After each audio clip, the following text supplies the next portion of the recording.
Fala, seus meninos! E aí, como é que vocês estão? Essa semana aí que passou, né?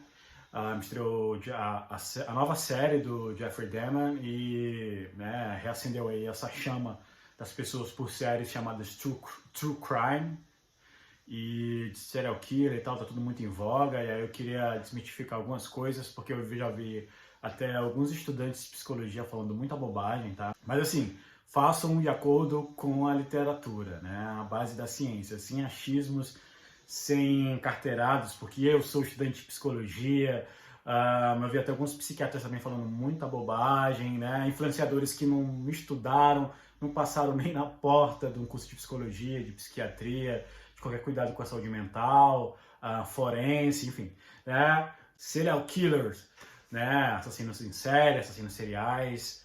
Vamos lá. Então, primeira coisa, o que é um serial killer? Né? Tô aqui com a minha colinha. Então, serial killer, em tese, pelo FBI, né, é considerado um assassino que mata até 3 pessoas em locais diferentes, com intensidades emocionais, né, com alguns intervalos bem característicos. E isso para o FBI é um serial killer, né? Então não precisa matar 20 pessoas, 17, 10 pessoas, mas você tem ali alguns intervalos, né, de entre até 3 pessoas, com intervalos, motivações ou modos operantes parecidos, algum tipo de assinatura. O perfil desses serial killers, então vamos lá.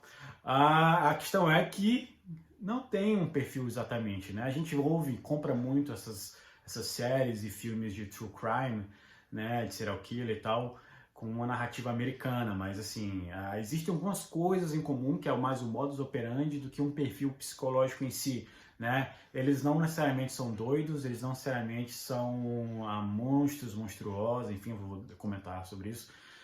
O perfil também social, socioeconômico também é muito vasto, né? E existem algumas diferenças. Então, mas basicamente o que reúne no mundo todo, o que seria o serial killer, justamente são essas matanças com intervalos e algumas características similares. Agora, perfil psicológico tem de tudo, cara. Tudo mesmo, eu vou comentar isso já no próximo tópico. Como eu disse, a gente compra muito a narrativa americana, que é serial killer, que é aquele cara lá aparentemente disfuncional, tímido ou muito estranho, né, que mata nos intervalos específicos, né, de classe média. E existe uma diferença muito grande entre o perfil de um serial killer americano, por exemplo, e de um indiano, um português, um brasileiro, né? Então, no Brasil, por exemplo, a gente tem aí a figura do Preto Amaral, possivelmente, né, na literatura, considerado aí o nosso primeiro serial killer, que ele era um ex-escravo, sem emprego, depois ali da abolição, foi um cara que lutou na guerra também. Então ele começou a matar outros ex-escravos, outros pretos, pessoas marginalizadas. Mas é uma pessoa pobre, que não teve estudo, que não teve, não foi bem sucedido na vida, nem de nenhuma maneira. E isso é uma narrativa relativamente comum no Brasil dos assassinos em série que foram identificados, presos, enfim, né? A gente tem o Chico Picadinho e tem, para quem não sabe, eu nunca vejo ninguém falando dele, né? Esse assassino que eu vou falar agora, era minha primeira pesquisa de TCC, que eu não pude concluir por causa da pandemia, eu ia entrevistá-lo e tudo, que é o Francisco das Chagas, essa vitória nossa do Maranhão, entre aspas, tá? Que é o nosso maior serial killer no momento, brasileiro e tal. Ele matou 33 crianças entre o Maranhão e Pará, e também pobre, um menino muito franzino quando criança, que foi abusado, enfim, né? Essa narrativa que é quase americana, só que o socioeconômico é muito diferente. O Maníaco do Parque, né, que também era pobre, então assim, no Brasil as narrativas são mais ou menos essa, né? Então, outra coisa também que a série ela demonstra, é a primeira vez que eu vejo as pessoas comentando isso e eu fico feliz, tá? Discutindo essas questões biopsicossociais envolvendo o Jeffrey Dahmer, por exemplo, como ele matava uma população de negros, latinos, gays, né? E as pessoas começaram finalmente a questionar o sistema e como esses assassinos saíram muito livres. Por quê? Liga todos esses assassinos em série, muitas vezes é o público-alvo, né, de seus desejos, fantasias deformadas e tal, que é populações marginalizadas. Então, Francisco das Chagas, aqui no Maranhão, ele fazia o quê? Ele escolhia crianças que foram pobres e tão franzinos quanto ele, pessoas que são vendedores de bala, enfim, né, esses meninos que vivem no sinal, pessoas que invisíveis para a maioria das pessoas. Então, são cidadãos aí marginalizados, sem nenhum tipo de direito, né, sem nenhum tipo de intervenção do Estado em suas vidas, e que vivem aí à margem, que vivem aí a Deus dará, né, às vezes nem abraçados pelos serviços sociais, como foi o caso dessas crianças emasculadas, que era o modus operandi dele, né, ele tirava os órgãos sexuais das crianças, depois vilipendiava os corpos, e começou a furadeira ali.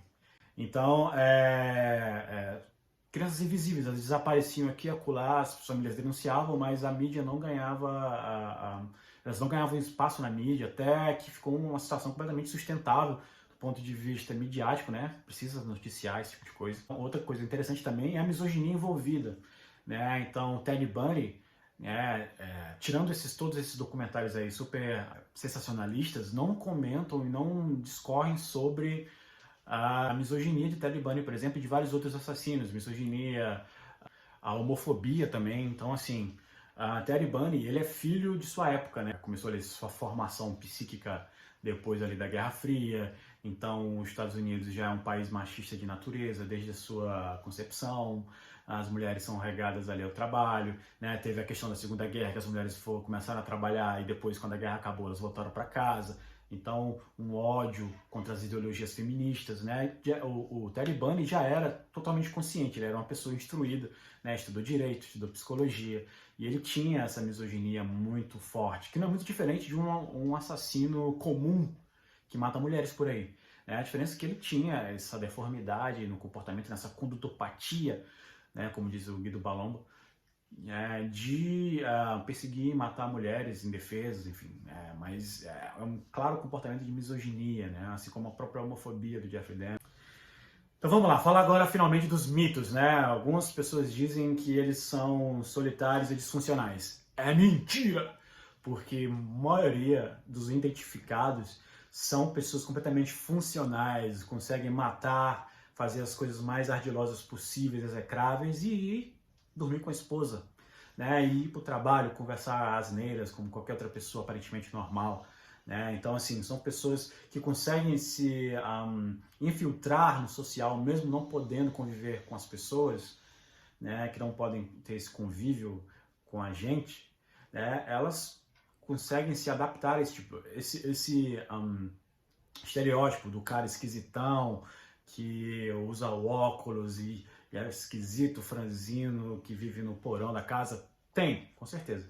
Mas não é a regra, tá? A maioria é completamente funcional. Vou focar aqui no Brasil, porque eu sou brasileiro. O Francisco das Chagas, por exemplo, era mecânico de bicicleta, né? Ele era o cara mais amado dos bairros que ele morava, ele se candidatava a líder de bairro, ele ajudava as idosas a carregar a sacolinha. Então, quando a polícia o acusava, né, as pessoas entravam em revelia, porque não acreditavam que aquela figura, aquele cara do bem, fazia isso com as crianças, né? Outro mito, né? Matam por sexo. Ok, muitos crimes estão interligados com esse desejo sexual disfuncional, bizarro, mas nem sempre, né? Às vezes o prazer está em torturar as vítimas, né? Fome de poder, né? Então, Ted Bundy, por exemplo, ele é um cara que tinha aspirações políticas, a sua própria maneira de matar, né? Matar mulheres, né? Subjugar mulheres, ser extremamente violento, assim, né? Judiar muito dessas pessoas, então não é necessariamente uma vontade sexual, né? Mas de uma coisa muito maior, poder, exercer poder, né? Ted Bundy queria ser político, ele queria exercer o poder mor, né? Na sociedade. Alguns possuem valores nas suas mentes deformadas, valores altos valores grandiosos, como uma missão particular de livrar o mundo das prostitutas, dessa iniquidade, dessa maldade do mundo, dessa coisa aí bizarra de sexo à venda, enfim. Tem algumas pessoas que compram essa narrativa, tá? Então não é o sexo por si só, isso é uma fantasia, tá? Não conseguem deixar de matar. Outra mentira, os assassinos em série conseguem sim deixar de matar. Tem o famoso caso do BTK, né? Que é Bond to Kill, enfim. É um cara que foi preso em 2005, já um idoso, que ele passou décadas sem matar, sem fazer nada, né? Ele só foi pego por causa das tecnologias de hoje, com câmeras de vigilância e tal, que conseguiram capturá-lo ele quando ele finalmente resolveu se manifestar, enfim. Então conseguem sim, porque eles são pessoas, criaturas altamente adaptativas. Eles, na maioria das vezes, eles sabem sim o que estão fazendo. Eles sabem que é errado, eles sabem que podem ser presos, né? A maioria são homens brancos, homens e brancos, tá? Outra mentira, porque assim, os assassinos em série, eles estão em todos os países, em todas as sociedades, em todas as cores, em todos os credos, né? O BTK era evangélico, tá? Alguns outros eram católicos, outros tinham religiões ocultistas, outros tinham, enfim, tem de todo jeito, para todo ramo, né? E uma coisa interessante aqui, que a gente não vê, falando sobre as mulheres, né, assassinas em série, né? A gente só lembra de uma ou outra aqui e acolá, mas elas existem, né? E o número delas é difícil de informar. Por quê? Mulher é foda, né? Então, a maneira como elas matam as suas vítimas são muito diversificadas, né? O modus operandi é muito mais complexo. Então, às vezes tem um acidente de carro, que quando você vai perceber, o carro foi adulterado, envenenamento. Tem aí aqueles casos das viúvas negras, né? Mulheres que casam, depois matam os maridos e, consequência, ou vários outros. Então, assim, é muito difícil você reunir essas informações porque simplesmente elas não são pegas. E outra coisa também, serial killer, a gente só sabe porque ele é pego. Outro mito também que divulgam por aí que eles ou são loucos, né, doidos, pessoas que não sabem o que estão fazendo, ou são gênios. E aí é uma mentira muito grande. Outro dia eu vi no Twitter uma estudante de psicologia, né, que toda hora falava, eu sou estudante de psicologia, então me ouve, né, falando que era o contrário, né, já que eles não são gênios, eram todos burros. Mentira. A verdade é que todos eles são medianos, né, como qualquer, entre aspas, né, pessoa. O que parece que é genialidade, na verdade, é o fato de eles serem impetuosos, corajosos, né, a moral deles são rebaixadas. Né, então eles têm uma coragem de fazer coisas que nós não fazemos. Então é possível ele matar, sei lá, um exemplo aqui qualquer, né, entrar como o Terry Bundy fez, no dormitório feminino, matar 3 pessoas, sair e passar na frente da delegacia.